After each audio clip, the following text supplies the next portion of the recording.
Hey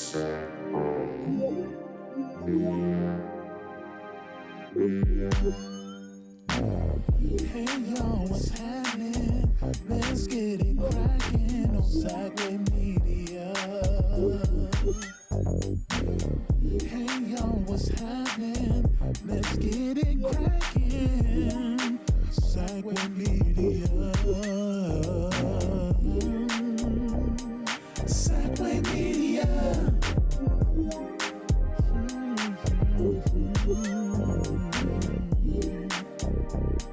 Sideway Media.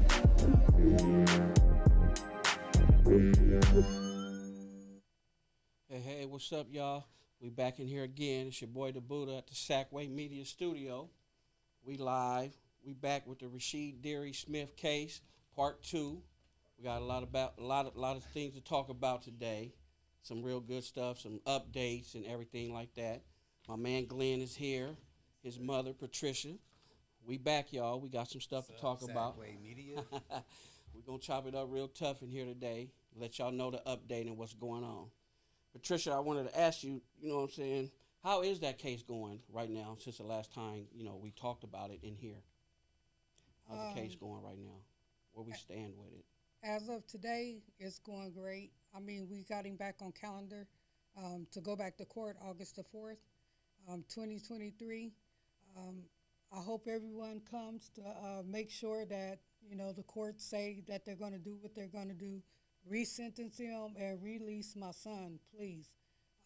So that's the best news we done had. So it's like a time and wait, and we'll see what happens. But prayers up, my son come home and I get to hug him. Right. So it's been pretty tough since the last time we spoke about it. Is the same attorney on the case? You have the same attorney right now? Yeah, it's the same attorney on the case. But now, since I've really been like pressing the issues of the reasons why he should come home and, giving him the evidence or whatever to say that why he deserves to come home, he has pressing the issues. So now, high five to his attorney and, thank him for putting him back on calendar, just bring my son home, Right. So is he aware he's, he's going back to court August 4th? Yeah, well, we try to tell him without telling him, but, you don't want him to get too excited or, get to that point where he continuously keep asking about it. So it's kind of like we let him know just it's a waiting game right now. So. Right. But he definitely is scheduled to go back August 4th. Yeah, it's on calendar right now. It's on the court's calendar and everything right now. So that's what I'm looking forward to right now. August the 4th, 9 o'clock a.m. at the Sacramento Superior Court. All Rashid's family, friends, supporters, everyone, please show up in court, even just to say hey, because they have to send him back to prison and then they're going to release him. So you guys show the judge and the courts and the community and Rashid. There's still a lot of love in the air for him. So bring my son home, bring y'all's son, brother, nephew, cousin, grandson, daddy. Let's bring him home. Sure, bring him home. Please. Yeah. Now, I know you, No, you had mentioned before about the judge that was on that case. At one point in time, in the last interview, you mentioned that he retired. Yes. The first judge who was sending him through all the ups and downs during his procedures in court, his trial date, and everything. The one that resentenced him to the same amount of time when he went back on his appeal, that judge retired. Yeah, suddenly he retired. We don't know why. They never gave us a reason of why, but out the blue, he retired. And I'm sort of glad he did, because really, with Rashid having that TBI and all the disabilities that he had, if you didn't see it, really, that was unfairness and unjust. And it's good that he did decide to retire. So let's bring him home now that he has retired.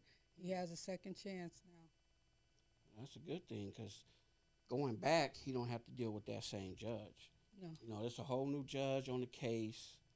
So basically, he had to go through and read all that paperwork, right, and study everything and understand the whole case all over again. And now he's bringing him back to court. Well, actually, talking to his attorney, at this point right now, the judge don't really have a clue about the case, so it's kind of new to the judge. Also going into this department, basically it's more the DA and the lawyer willing and dealing to figure out how to just bring it to the judge, so she could go off of their decision and don't have to go through the whole process of briefing the papers and getting their different opinions and stuff like that right now. Right, right. He's still in CMF, right? Yes, he is. California Men's Facility down in Vacaville. Medical facility. You know, I say men's facility, medical facility, Right. all the same. But we trying to get him home. We trying to see him at home.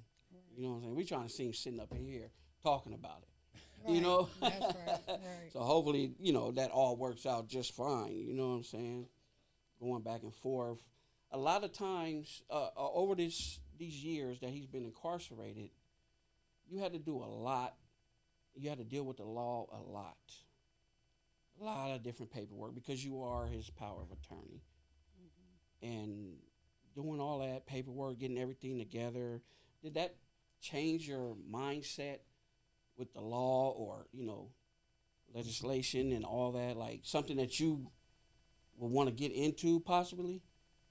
Because you've done so much and you got to this point, do you feel like, you know, Right. Yeah. something that I can really work on?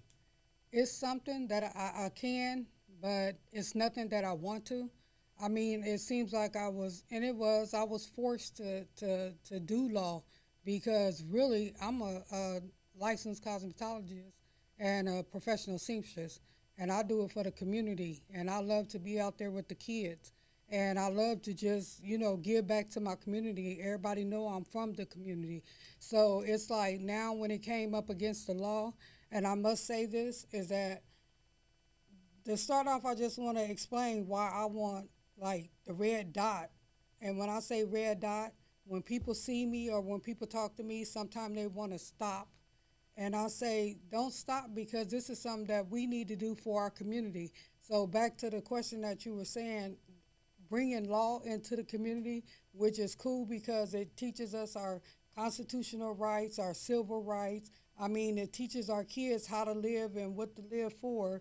When you know if you do this, you're going to jail for 10 years. If you do that, you know, you're going to jail for 100 years. And it's sort of kind of what I would like to do now is like sort of kind of incline that with the community, that constitutional rights to where we can outline and have the kids to where we could tell them, you know, how to get along with the police. Because when I raised them growing up, I had them in all the police academies, things like Right. at Real Linda. You know, I raised my kids in that. And I think that's a lot of what's missing right now. So I just want to get involved in that way.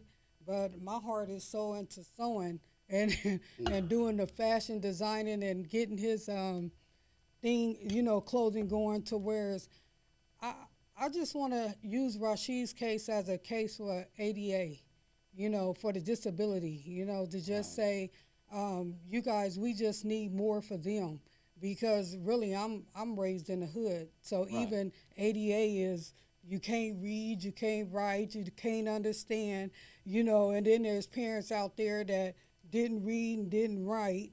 And now it's like, how do these parents, I mean, you look at your kid and say, you got a good kid.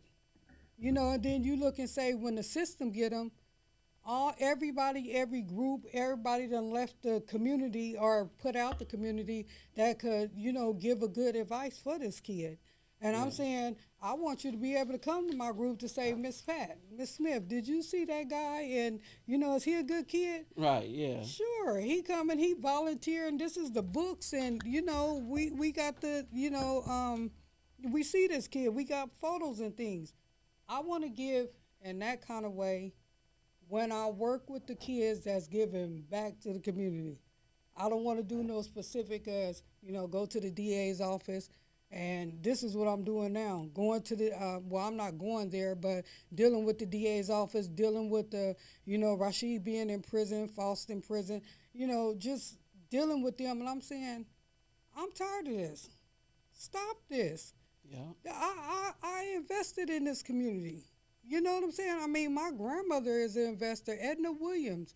I was raised by her. This is what she taught me. And being raised, I always heard my grandma say, you invest in people that invest in you back. Right. And I'm saying, you guys, come on now. I mean, it's only a few of us out there, but what I would like for you guys to do, let me continue on with the kids. My group of kids, they're not going to be perfect. So, I mean, if it's to where I could say, refer them to your group to say that this is a person that could work with you in law and help you, if you're going through abuse as a kid, such as what I did, and you don't have no way out, go to this group. But for me, mentally, and honestly, my grandmother saved me, and that is such a hard life to where personally, I do a lot of sewing and a lot of hair and a lot of art.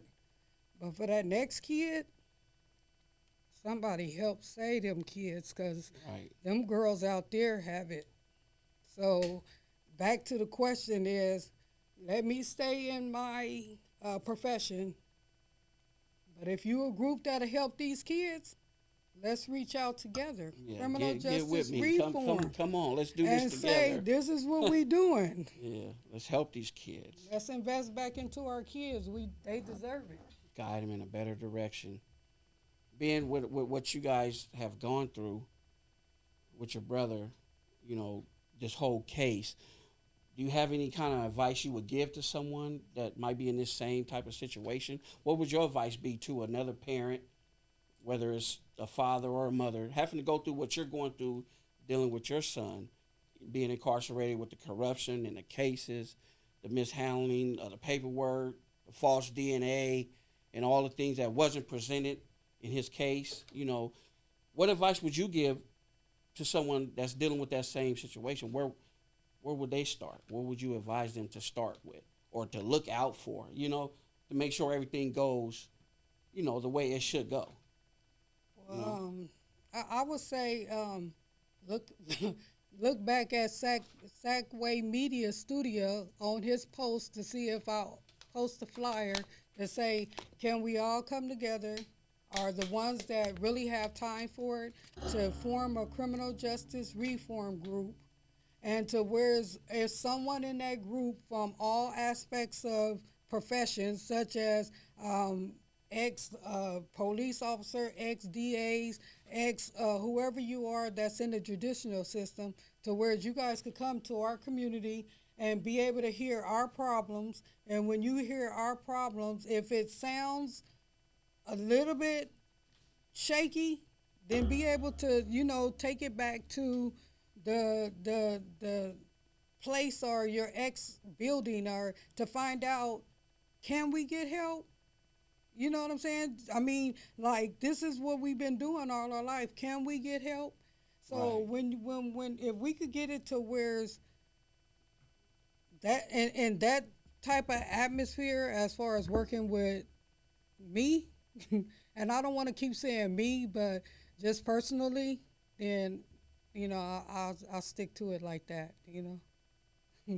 But a group will be real good, and even if we meet once or twice a month, like people was doing it on the monthly, and I'm saying, you guys, to be honest, when I was being raised, I seen my grandmother and them guys have meetings every week, and we left that. So now if we could just get it back to 2 times a month, just to say, and I mean, even to where we have a pen and a pad to say, this person came, let's just see if we could help, then we doing our job.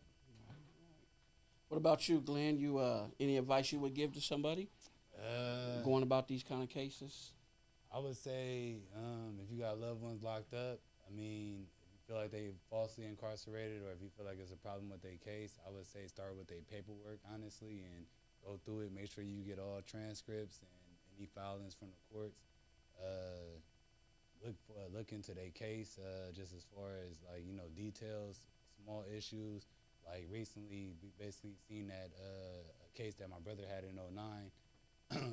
They changed his charges from a receiving stolen property to a burglary, and it was like we recently just caught that in 2023, and I mean it's something that they changed from '09. So Right. that right there could alter their sentence, or they could have used that to get them a strike by changing it. And So they just changed it without anybody knowing. yeah, like about it. honestly, we just caught it probably like 2 weeks ago. Wow. Basically, we noticed that it went from a 496 to a 459 with the penal code, and it was like we know most definitely as his brother and his mother that he never, had a burglary on his record. Right. So for them to change it now, and then the judge, I mean not the judge, the DA tried to use that to give him a strike from the '09 case in order for Right. him to come home. So they was trying to basically get him 2 strikes off of 2 burglaries, but we Right. knew one wasn't for sure. So it's kind of Right. like we had to talk to them. So it's just little stuff like that where I would say, just make sure y'all going over the paperwork. Make sure y'all seeing exactly what they putting in the court, see what they putting in the system, and Definitely.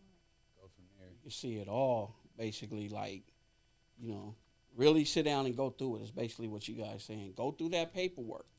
Yeah, and when he's saying go through the paperwork or to get the paperwork, for a lot of people that don't know, you could go to room 101 downtown at the Sacramento Superior Court, and then go to the criminal division or go to the record division and ask for them, give them the case number, and they should be able to, give you the folder, and you make copies of everything in the files. But for sure, that's a solid statement that they should go and get every copies out the files anyway, even if you don't or you're not planning on doing nothing with the case. Right. Everything's being recognized now, right? So all the paperwork that you pushed, all the complaining about this paperwork, the paperwork you got right there. Somebody finally opened up that floodgate like, wait a minute, something ain't right. Right.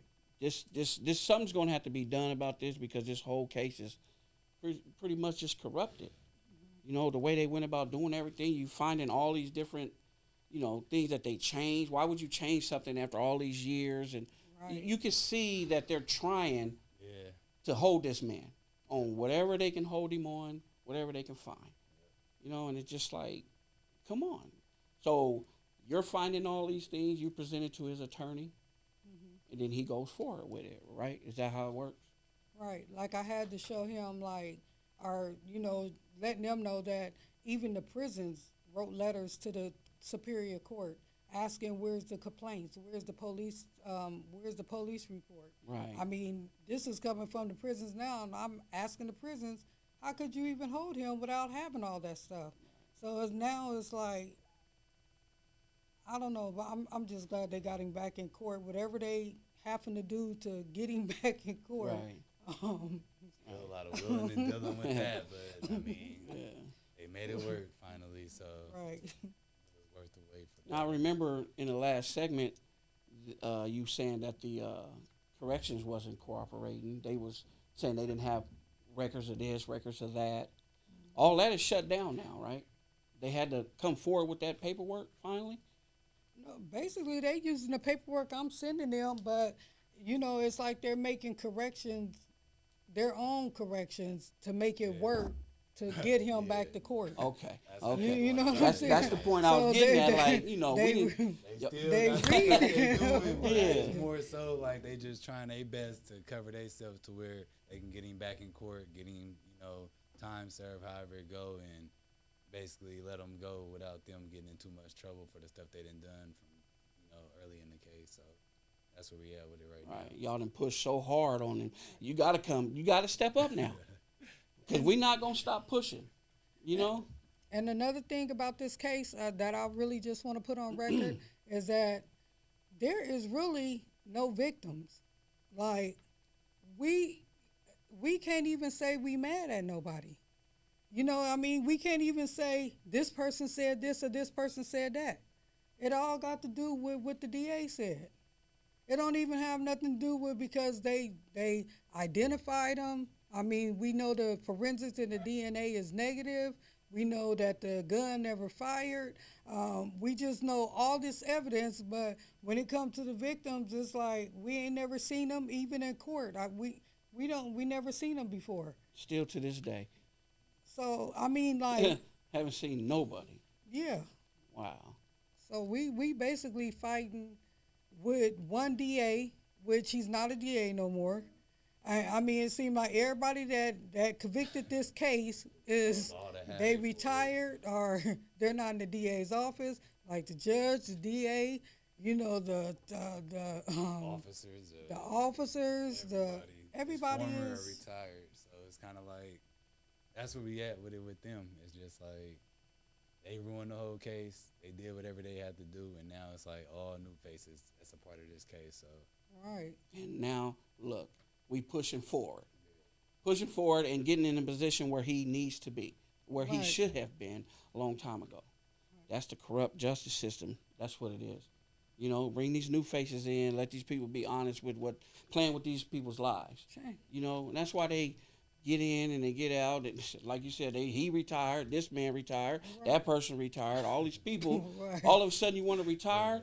That's because people are starting to push. and Push this paperwork on their ass. Let's get something done. Let's expose this corruption going on in the justice system, which is all over the world. We all know that, you know, but it's up to us, you know, to push, step forward. It ain't hard, you know, it ain't hard at all. a lot of politics involved. So as you go through this case, you start to understand that, you know, incarceration for inmates, I mean, it's a lot of politics that play a part in a lot of our people being locked up, whether it's color or whatever. It's just more so it's politicians behind a lot of it. Is how I see it. Yeah, most definitely. We most the definitely. capital though. We supposed to bring change. We are the capital. I mean, if the capital got more appeals than anybody else, something is wrong. I mean, we need to step up and I mean, I don't think that it's like hard. Even like legislate. I don't understand it because this is my first time this case working with my son. But even when they say legislation and things like that, I'm like, you guys, I think it just take a group of people to go in and just say this is what we deserve or this is what we should have, and we could do it. But I just want to listen and I just want to play the small part. Let them talk. Right. Right. Now, with this next court date coming up, which is August 4th, what is to be expected? Is that something you want to let us know, you want to talk about, or you want to hold that off? What is to be expected exactly in this court date coming up? Do we have to go back and they're not trying to set a retrial or anything? They're actually They're looking to re-sentence him right now. So basically, his old motion was attempted murder motion, 1170. Now it's 1170.2, I believe. But they is bringing them back to go over the motion to determine about attempted murder. And basically, like we know the paperwork, black and white, clear as day. He never attempted to murder nobody. So now it's like they just looking for a re-sentence. So they trying to find a way to get a conviction out of it, which they, you know, is going to do that in order to give him time served to get him, to let him be released, basically, in a way. So that's where we at. So it's more so for him to go back for resentencing, try to get time served out of it. yeah, hopefully with the resentencing, he going home. Yeah, He definitely. coming home. That's what we hoping for. That was my point. Yeah, I was trying to figure that out. We You know, rallying. moving forward. Huh? I said, are we rallying? Right. I ain't Right. saying, but I mean, Sacramento got to be woke up. I mean, because this case right here, I would have never thought that, you know, the judicial system in Sacramento would have done this. I wouldn't have never thought that I had to be like, you know, researching like, how is it that you take a good kid from a neighborhood? And I'm not saying my son was the best. I'm just saying that when you look at everybody, I mean, and the ones that, you know, have something to say about him, it's always good. I mean, and I mean, even when that happened to him, you got the pastors. I mean, even UC Davis talk about how hundreds of people just came and did a prayer circle around him. And I mean, I think he was the only one that no one ever went home, and the whole month and a half he was in the hospital. So I mean, you look in. I mean, an inspired barber. I mean, where you could bring your kid in there, get your hair cut. I mean, and he cut names and stuff like that. You at a main historical barbershop where the formal chief come and get his hair cut at. How would you not know about a kid like that? We Right. need to bring change in a program to show that. Right, right, right. I understand that. So I see you have some paperwork right here, and you know what I'm saying, I'm quite sure you wanted to touch on some of that. All right. You know, because I see it there, and I know you want to talk about it and let everybody know what's going on with it. You know what I'm saying? Just something specific you really want to talk about and let the people know. Well, basically, I really want this case and my son to really come home so I could really get to what I like to do in this community. And August the 6th, the first Sunday of August, for 21 years, I've been giving the OG picnic at Del Paso Park. And so I would like to invite everybody. I want to give a shout out to 95838, but also the ones that was legends from 95838. I would like to invite you guys to the old school picnic. Right. And right. then I want you guys to get your T-shirts. Everybody knows Sam Kinsey at 3Bs. He's still there, 1228 Grand Avenue. Get your Unity and Community T-shirts, and we plan to have some good entertainment, and Mike Daddy is DJing, and we have some special invites, city leaders and people that's going to be coming, and bands, and we have a lot of other support that's going on in the community. So this year we plan on having a lot of fun. Come on out, August the 6th, the first Sunday of August, and enjoy from noon to 7. Right, right. There you go, right there. Yes, sir. But with this case now, is there any type of so when he come home, if he do come home, they resends him and he's able to get out on time served, like you were saying. He come home on time served. Are they saying he's on parole, probation, or They trying to give him like a year of parole, and I think that should be it as far as like any restrictions, anything like that as of now that we know of. So we know it's really not set in stone. We trying to see you got to still get the paper. Right. You got to get it in writing, basically. Yeah, before yeah. the- We just Right. hoping when he go back, something Yeah. change. But that's the only thing that we know as of now is like a year parole so far. So that's a restriction. We'll take it if it takes for him to come home off of that. I mean, it's more so about getting him back at the crib. Right, right. I understand that definitely. Anything like, far as so you said he might. We don't know if he's gonna have restrictions or not. You know what I'm saying? I But don't believe like no ankle monitor or house arrest, anything like that. But just Right. more so just something to keep him intact with them. It's Right. pretty sure it's parole. So. For their paperwork. Yeah. for their paperwork. Fine. Woo, man. All this corruption and everything going on. Man. Finally hitting the light, though. I mean, finally getting the justice we need for him, and hopefully, everything worked out for him this time. I understand that, definitely, man. I can't wait. August 4th, my ears is going to be open. I'll be waiting for that phone call. Like, hey, shit, he coming home, It's due. It's time, I wish there was a way, like, for situations like this where you dealt with so many different corruptions with the judges, the DAs, whoever else is on the case. Is there a way, like, you could file something against them for that? Do you guys know anything about that? Like, just for all the corruption that they've done. I mean, your son's been incarcerated all these years when he should not have been, sometimes I'll be like, I'm about to file this against them, To be honest, file a lawsuit against them. Yeah. to be honest, right. I did. I mean, well, I tried to do that process, but it failed. I mean, like it's hard to go through judges. So I mean, it's like, and that was only me chasing the DA. So it's like with the judges, I'm say politics. I don't know what to say. I just want to. I know that they're immune to anything that they do wrong, but it's like it's another case out here where the guy had been in jail for 9 years and never was trialed, and he had help on getting him out, and he was also disabled. Right. So my thing is to say, I guess is who you know or. Yeah, well, let's say if I don't want to say too much. somebody that can help us understand how to get compensation for his false imprisonment or their wrongdoings. I mean, we're more than welcome to listen in and trying to get the help we can to get to that point. Right, and that's what I'm saying. 'Cause it ought to be something.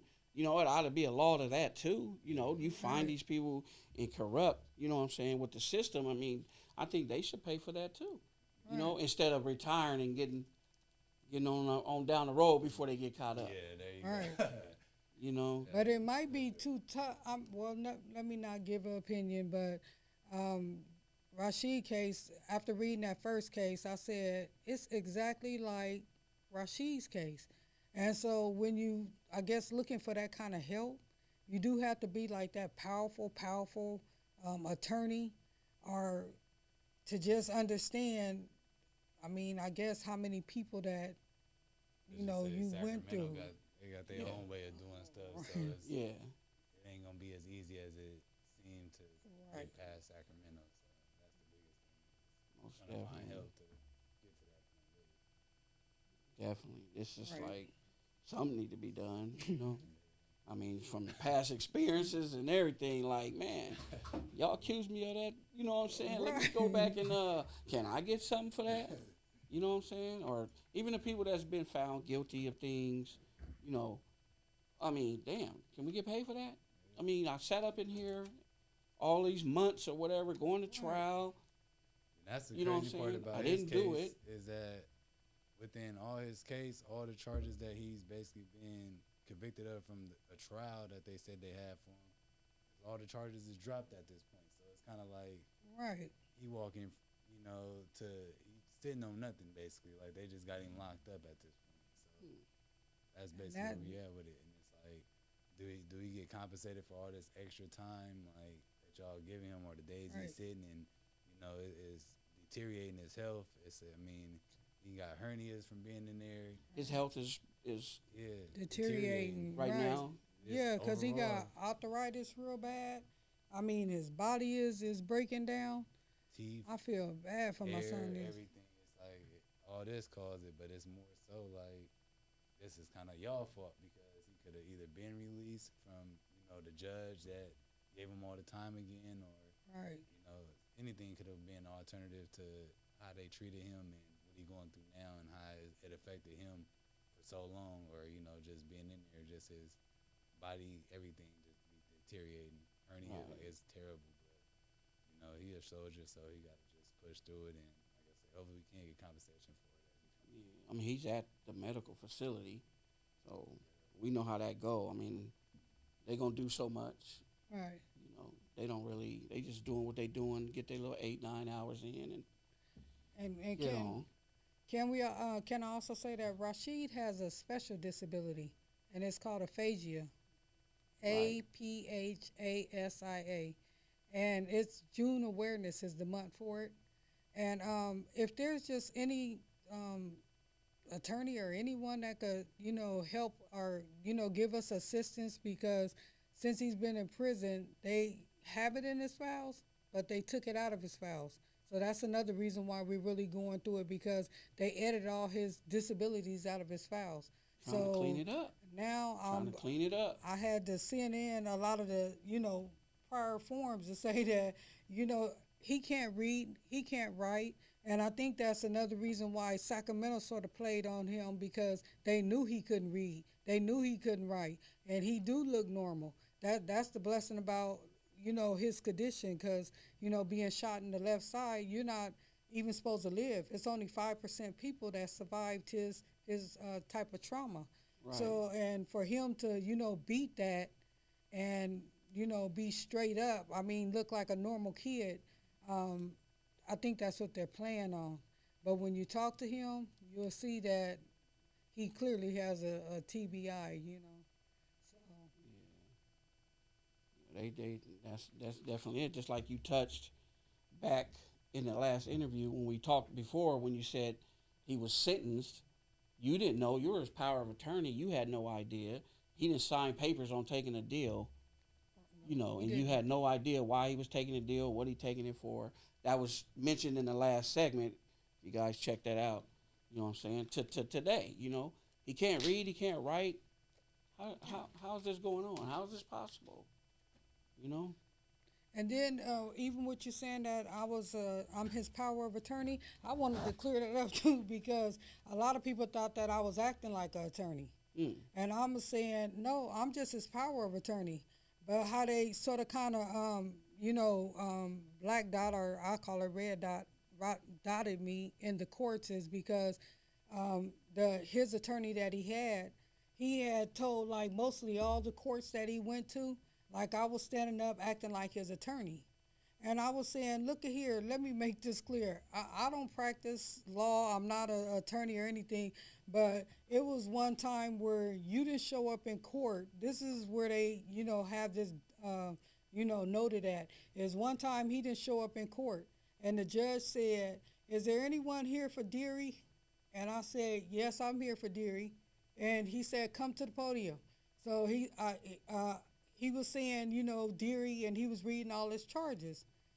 I said, objection, Your Honor, to the charges. I said, and I'm asking. I just asked him a question of saying, how did he have the charges, or what was he charging him for? Right. You can't be upset. You called me to the podium. Right. Then the second judge, he wanted Rashid to take a deal. He said, I'm finna vacate the whole court so you could sit in here to talk to your son with his attorney and you guys discuss if he gonna take this deal. They cleared the whole court out. So even the first judge got mad because you stood up and said, yeah, I'm here for Mr. Deary. After he asked. And then the second judge, he got an attitude, and he said he vacated the court, and after he vacated the court, the judge was talking, and I said, what he charged with? And he named all the charges, and I said, objection, Your Honor. I asked him something after objection. What first degree knowledge do you have Of the case. Yeah, the case. Oh, what first-hand knowledge do you know of the case? And what first-hand knowledge do he know of the case? And if he don't, then it's considered hearsay. So can you please dismiss the case? right. So, and then the last time, the other judge said, could you come up here? The attorney wants to make sure that you don't come to no more of his court dates. I said, well, why is the attorney saying this? I said, because they're saying he's, charged with this, this, and this. I said, I object to them charges, Your Honor. They got upset at that. Right. And I said, you guys called me to the podium. I'm not acting for no attorney, but they said you have every right to object. I'm not telling nobody to go to court and do that. I'm not here to say that. I'm here to just say that this is what I was taught, and this is what I read, and this is what I did, and this is why all the courts have me as a black dot to the courts. And I'm saying, you guys, I don't want to be against you guys. I invested in this community for us to work together, for me to be a part of the judicial system that could write a letter and you could accept it. When you ask for volunteers in the DA's office and in the courts and the jury, I'm willing to say, okay, I understand you.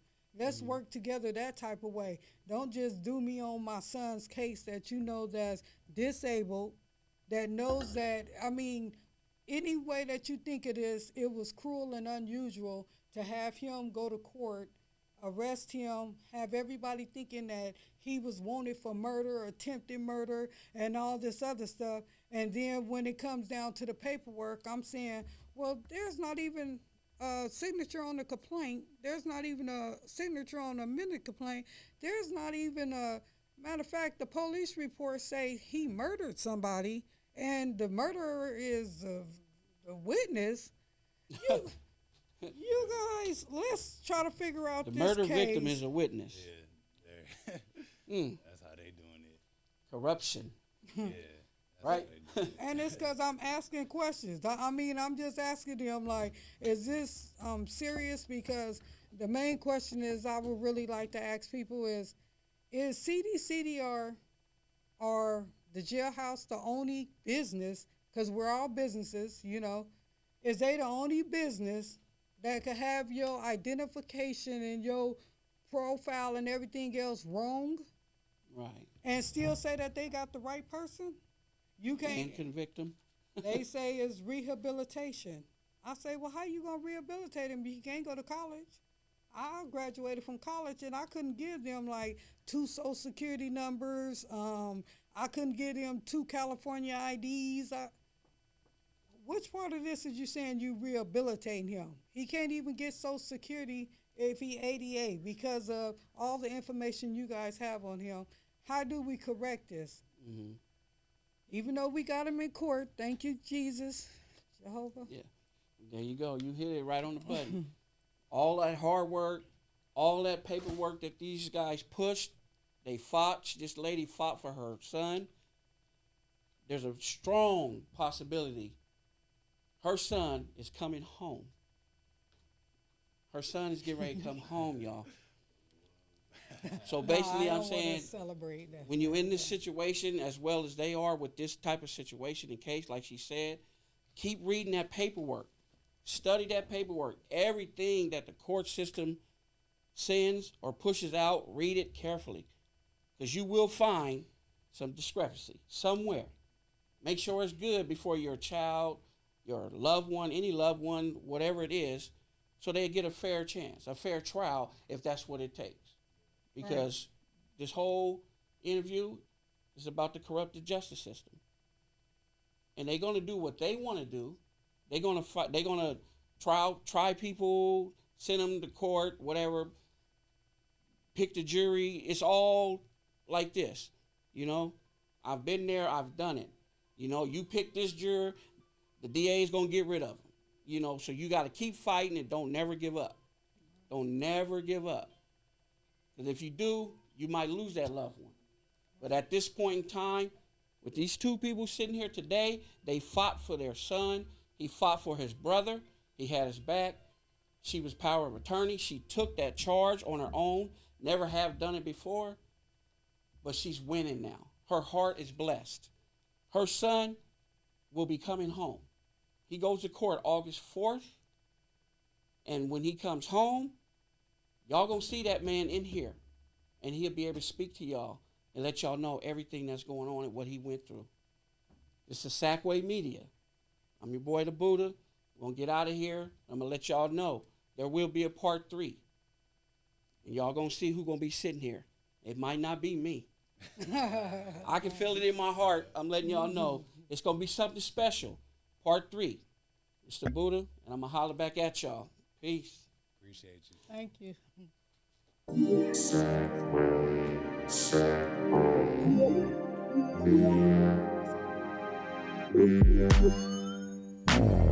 Hey y'all, what's happening? Let's get it cracking on Sideway Media. Deary, come home. Hey y'all, what's happening? Let's get it cracking. Sideway Media. Sideway Media.